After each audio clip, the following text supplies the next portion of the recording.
Questions come in a variety of forms: open-ended versus close-ended, challenge versus clarifying, versus leading kinds of questions. While not an exhaustive list, these types of questions will be the most important in your sales toolkit. First, questions have two different basic structures: close-ended and open-ended. A close-ended question is one with a set answer, such as yes or no, multiple choice. An open-ended question requires the person to provide their own answers, commonly known as an essay question. Now, close-ended questions are best when used on a questionnaire or when filling out forms.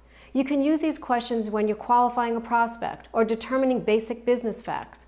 For example, you may need to record the customer's gender or age or employment status, or determining business size with numbers of employees or annual sales goals. Second, questions have different techniques: challenge questions, clarifying questions, and leading questions. Each of these techniques can be formulated as closed or open-ended questions. Now, we recommend keeping the assessing or questioning stage of the process to 15 to 30 minutes. The majority of that time should be spent listening to the answers. You don't want to appear to be grilling your prospect. Therefore, you should plan to ask 2 or 3 key questions and be prepared for another 2 to 3 follow-up questions.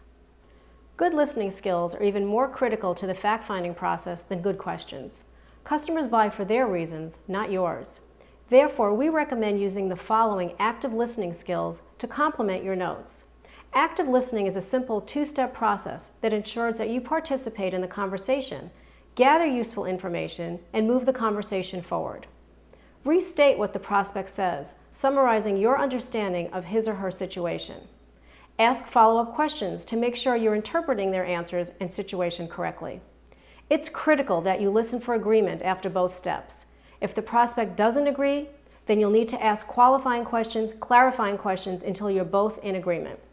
Before you can move on to identifying a solution and completing the sale, you and your prospect or customer must agree on the problem. Now, make sure to read the case studies in this module for further information.